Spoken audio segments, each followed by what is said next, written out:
Assalamualaikum warahmatullahi wabarakatuh. Alhamdulillah. Alhamdulillahi haqqa hamdih, adada khalqihi wa ridha nafsih, wa zinata arshihi wa midada kalimatih.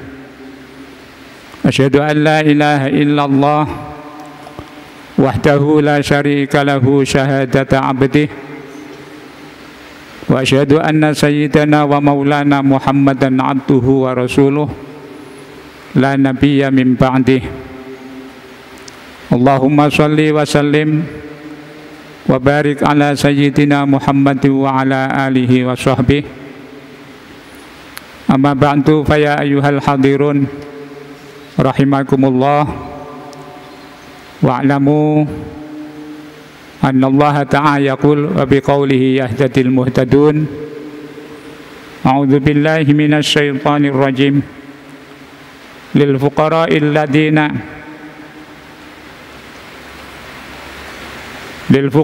ladzina ukhsiru fi sabilillah la yastati'una darban fil ardi yaksabuhumul jahilu aghniya'a minat ta'affuf ta'firhum bisimahum la yas'aluna an-nasa ilhafa wa ma tunfiqu min khairin fa innallaha bihi alim. Shadaqallahul azim. Usikum wa nafsi bitaqwallah wa ta'atih. Hadirin jamaah Jumat rahimakumullah. Tema kita pada kesempatan khutbah ini akan bicara soal qanaah. Qanaah ini mengandung pengertian istighna'un bil mawjud wa tarkun litasawwufi ilal mafqud. Istighna bil mawjud artinya adalah merasa puas, merasa cukup terhadap sesuatu yang sudah ada. Wa tarkun litasawwuf ilal mafqud, dan tidak melirik atau mencari-cari sesuatu yang belum ada. Jadi kata al-qanaah itu di dalam bahasa kita sering diterjemah dengan puas atau menerima apa adanya. Dalam bahasa Jawa sering diartikan nerimo ing pandum. Dan qanaah ini menjadi satu sifat yang sangat penting di dalam kehidupan kita, sehingga Rasulullah Shallallahu Alaihi Wasallam itu mengkaitkan qanaah ini menjadi salah satu sebab kebahagiaan hidup seseorang. Dalam sebuah hadis sahih yang terdapat di dalam kitab Muslim, riwayat dari Abdullah bin Amr radhiyallahu anhuma, beliau mengatakan anna Rasulullah sallallahu alaihi wasallam qala, bahwa Rasul pernah bersabda, qad aflaha man aslama wa ruziqa kafafan wa qanna'ahu Allahu bima atahu. Jadi kata Rasul, qad aflaha, sungguh bahagia, sungguh beruntung, man aslama, orang yang memeluk atau menerima agama Islam, waruziqa kafafan, dan diberi rezeki yang cukup, wa qanna'ahu Allahu bima atahu, dan Allah memberikan rasa qanaah terhadap anugerah dan karunia yang diberikan kepadanya. Nah, hadirin rahimakumullah, kata aflaha yang dipakai oleh Rasulullah, qad aflaha, kata aflaha itu adalah berasal dari kata al-falah, yang maknanya al-falah adalah taksilul matlub wan najatu minal marhub. Di falah atau kebahagiaan itu di dalam ungkapan bahasa hikmah kalimat Arab yang dikatakan falah itu adalah tahsilul matlub, memperoleh segala sesuatu yang diinginkan atau yang dicari. Wan najatu minal marhub, dan selamat dari hal-hal yang tidak disukai atau yang ditakuti. Maka dalam kehidupan kita ini hampir semua orang punya keinginan dan cita-cita untuk mendapatkan semua yang diharapkan dan terhindar dari segala sesuatu yang membahayakan. Itu adalah tujuan utama kehidupan setiap insan. Maka Rasulullah kemudian menyatakan, qad aflaha, sungguh akan berbahagia. Jadi kalau orang kepingin bahagia, kata Rasulullah, pertama ada syarat, man aslama. Artinya bahwa kebahagiaan itu langkah awalnya harus dimulai dengan menerima dan masuk atau menjadikan Islam sebagai pegangan hidup, sebagai pegangan untuk melangkah di dalam melakukan segala tingkah laku tindakan yang kita lakukan dalam kehidupan ini. Maka Islam itu sebuah agama yang kalau dilakukan dengan benar, maka akan mengantarkan seseorang menuju kepada kebahagiaan, baik duniawi maupun ukhrawi. Oleh karena itu maka para ahli agama mengatakan bahwa ad-din, agama itu yang dimaksud adalah Islam, wadu'un ilahiyun, adalah aturan perundang-undangan yang diciptakan oleh Tuhan Allah Subhanahu wa ta'ala, sa'iqun lidzawil uquli salimah, yang akan mengantarkan orang-orang yang berakal sehat, orang-orang yang berpikir cerdas, lima sholihi dunyahum wa ukhrahum, untuk mendapatkan kemaslahan baik di dunia maupun di akhiratnya.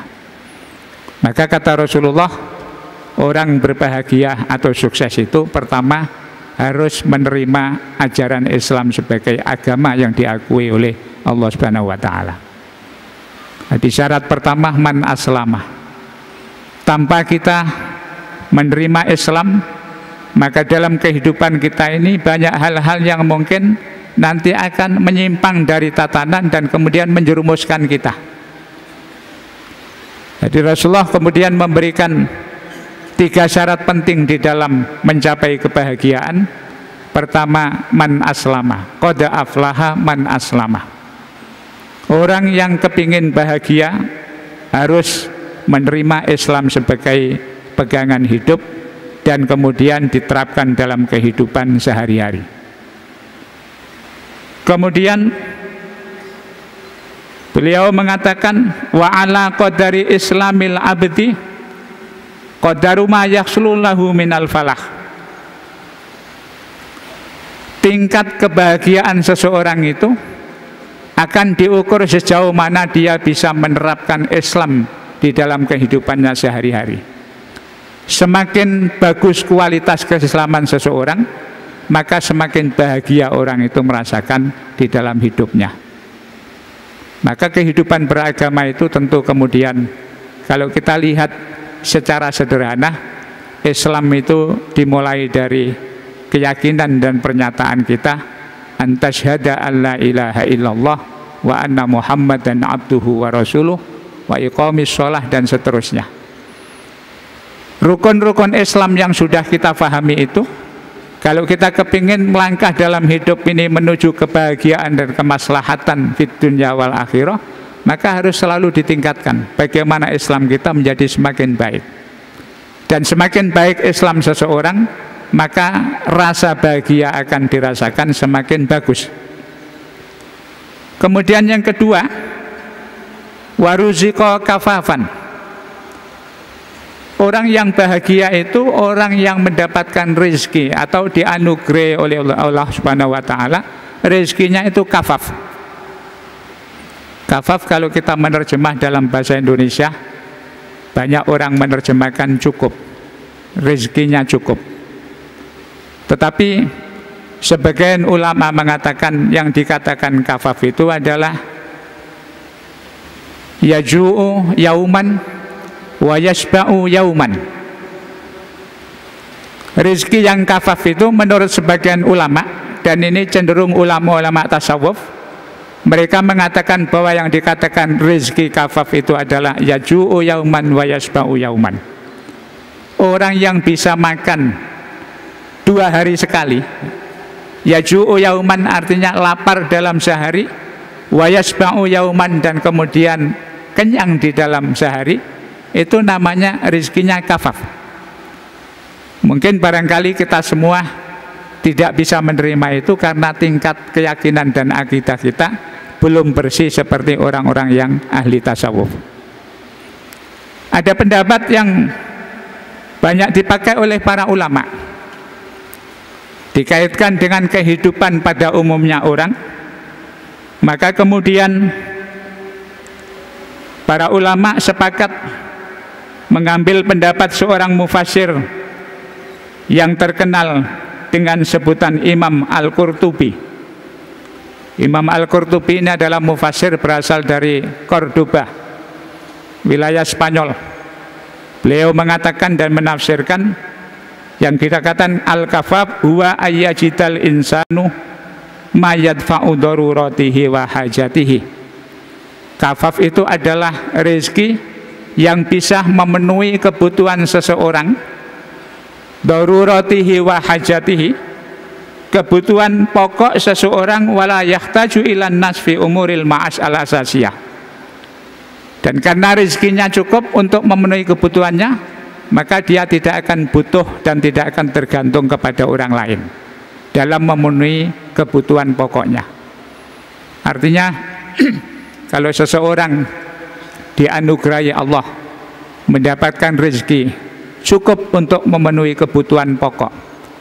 Kebutuhan pokok itu minal makulat, berupa kebutuhan makan, wal masyrubat, minum, wal maskan, kebutuhan tempat tinggal, kemudian wal libas, kebutuhan untuk berpakaian. Di dalam tradisi bangsa kita, khususnya masyarakat Jawa, kebutuhan pokok itu adalah cukup sandang, pangan, dan papan. Itu yang menurut Al-Qurtubi yang dikatakan al-kafaf adalah seseorang yang mendapatkan kecukupan untuk memenuhi kebutuhan pokoknya, kemudian dia tidak membutuhkan atau mengandalkan bantuan orang lain, maka itulah orang yang disebut kafaf. Jadi syarat yang kedua kata Rasulullah, orang bahagia itu kalau Islamnya bagus, kemudian rezekinya mendapatkan rezeki yang kafaf, bisa mencukupi kebutuhan pokoknya. Wa qanna'ahu Allahu bima atahu. Kemudian yang ketiga, Allah menganugerahkan qanaah, rasa ridho dan puas terhadap apa yang diberikan oleh Allah kepadanya. Qanaah ini ada yang mengartikan hiya ar-ridho bima atahu Allahu wa katabahu wa qasamahu ma'al kasbi wal amal. Yang dikatakan qanaah itu orang mampu merasa puas dan rela menerima pemberian Allah setelah melakukan usaha dan bekerja. Jadi orang qanaah itu dia menerima setelah melakukan usaha. Maka tidak benar bila ada orang mengatakan tidak mau bekerja, tidak mau berusaha, hanya mengandalkan bantuan orang lain dan mungkin bahkan meminta-minta kepada orang lain. Kemudian dia mengatakan ini adalah sifat qanaah. Itu adalah menyalahi ketentuan. Qanaah itu bukan sekedar terserah apa kata Allah, minta-minta ke sana kemari, tetapi qanaah itu adalah menerima pemberian Allah setelah melakukan usaha dengan semaksimal kemampuannya. Itu yang disebut qanaah. Di masyarakat kita kadang-kadang banyak orang ketika malas bekerja hanya mengandalkan bantuan orang lain, bahkan kadang-kadang minta-minta kemana-mana. Ketika ditanya kenapa kamu tidak berusaha, kenapa kamu tidak bekerja, maka jawabnya ini adalah karena saya qanaah kepada pemberian Allah. Itu bukan qanaah. Rasulullah Shallallahu Alaihi Wasallam yang terkenal memiliki sifat qanaah itu, beliau melakukan usaha dengan cara yang maksimal. Pada masa mudanya beliau melakukan pekerjaan menjadi karyawan seorang saudagar yang bernama Khadijah, yang kemudian Khadijah itu menjadi istri Rasulullah Shallallahu Alaihi Wasallam. Jadi tidak benar ketika kita bicara soal qanaah kemudian pasrah saja, tergantung Allah, terserah, tawakal tanpa usaha. Itu bukan qanaah. Itu adalah bunuh diri. Islam tidak mengajarkan orang malas, tetapi Rasulullah walaupun memberikan nasihat qanaah, memahami dan menerima pemberian Allah itu harus dilakukan dengan cara berusaha dulu. Kalau persoalannya kemudian nanti ya, setelah usaha secara maksimal ternyata hasil yang kita harapkan tidak sesuai dengan harapan kita, itu baru kita kemudian qanaah, menerima apa adanya sesuai dengan pemberian Allah setelah kita melakukan usaha dengan baik. Nah, hadirin rahimakumullah, maka qanaah ini menjadi sangat penting di dalam kehidupan kita. Faman utimal qanaah, siapa yang dicabut rasa qanaahnya, izdada tasakhutuhu wa husnuhu. Orang kalau sudah tidak diberi qanaah oleh Allah itu, kemudian di dalam kehidupan sehari-hari yang muncul adalah bertambahnya rasa sakit hati dan kesedihannya. Setiap memikirkan sesuatu karena hanya mengandalkan qanaah ya, dan ternyata dia dicabut qanaahnya ya, tidak ada usaha untuk mampu dan memahami pemberian Allah, maka orang yang tidak qanaah itu kemudian hidupnya semakin lama semakin merasa tersiksa. Sakit hatinya semakin bertambah ketika melihat orang sukses, maka dia akan muncul rasa hasud dan iri. Karena sudah tidak ada rasa qanaah di dalam dirinya. Jadi qanaah itu adalah berupaya memahami dan menerima pemberian Allah setelah kita melakukan usaha. Itu namanya ikhtiar dan tawakal dalam bahasa yang lain. Nah, tugas kita sebagai hamba Allah ini adalah liya'budun, menghamba, ibadah. Ibadah itu maknanya adalah mengabdi sesuai dengan perintah Allah. Kita lakukan sholat karena ada perintah. Kita lakukan perjuangan karena ada perintah. Kita lakukan cari rezeki karena ada perintah. Semua yang diperintah oleh Allah itu adalah bagian dari ibadah. Ketika itu sudah kita lakukan, kemudian ternyata hasil yang kita harapkan tidak sesuai dengan yang ada dalam pikiran kita, baru kemudian kita boleh tawakal, pasrah kepada Allah, menerima kondisi yang ada, itu baru disebut qanaah. Nah, insya Allah kalau seseorang sudah mendapatkan 3 sifat tadi, aslama wa ruziqa kafafan wa qanna'ahu Allahu bima atahu, maka di dalam hidupnya akan semakin bahagia, dan nanti kebahagiaan puncaknya akan dirasakan ketika kembali kepada Allah Subhanahu wa ta'ala. Hadirin rahimakumullah, di dalam kenyataan hidup kita banyak orang yang dicabut qanaahnya, sehingga dalam keseharian selalu merasa susah, merasa tidak terima. Wa hina idzin la yurdihi ta'amun yusbi'uhu. Kalau qanaahnya sudah ada, walaupun bisa makan kenyang, dia tidak akan merasa puas. Wala libasun yuwarihi, walaupun sudah bisa berpakaian yang macam-macam, yang indah-indah, dia tidak akan merasa puas dengan pakaian yang dia pakai. Wala markabun yahmiluhu, walaupun dia punya kendaraan yang bisa dibawa kemana-mana, dia tidak akan merasa puas.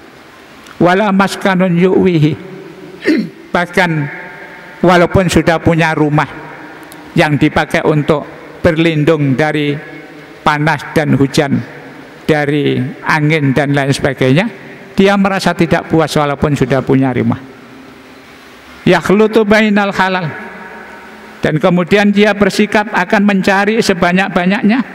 Yabhathu anil mali fi kulli makan, dia akan mengejar harta itu dimanapun. Wa yakhlutu bainal halal wal haram, nanti akhirnya karena merasa tidak puas, dia akan mencampur antara yang halal dan yang haram. Bahkan pada akhirnya semua hartanya akan haram karena dia sudah tidak pernah merasa puas dengan adanya harta-harta yang halal. Ini sangat berbahaya, sehingga Rasulullah mengatakan watak dasar manusia itu kalau tidak dikendalikan, maka beliau mengatakan la yamla'u jaufa ibni Adam illat turab. Memang watak dasar manusia itu tidak akan bisa merasa kenyang kalau belum diisi perutnya dengan tanah. Sehingga qanaah ini menjadi kendali di dalam kehidupan kita. Maka 3 langkah yang digambarkan oleh Rasulullah itu adalah kunci utama di dalam mencapai kebahagiaan hidup. Yang pertama adalah aslama, kemudian waruziko kafafan, dan yang ketiga adalah qanna'ahullahu bima atahu. Hadirin rahimakumullah, itu adalah kunci-kunci yang mungkin bisa kita lakukan dan upayakan sebagai sikap hidup kita, terutama dalam kehidupan yang semakin banyak persaingan yang tidak sehat seperti sekarang ini. Perlu kita memperbaiki Islam kita, belajar menjadi orang yang qanaah, dan kemudian memanfaatkan rezeki kita dengan baik tanpa berlebih-lebihan. Mudah-mudahan sekilas khutbah ini bermanfaat. A'udzubillahi minasyaitonirrajim. Wal 'asri innal insana lafi khusrin illal ladzina amanu wa 'amilus shalihat wa tawashaw bil haqqi wa tawashaw bis sabr. Barakallahu li wa lakum fil Qur'anil 'azim wa nafa'ani wa iyyakum bima fihi minal ayati wal dzikril hakim. Wa taqabbala minni wa minkum tilawatahu innahu huwas samiul alim.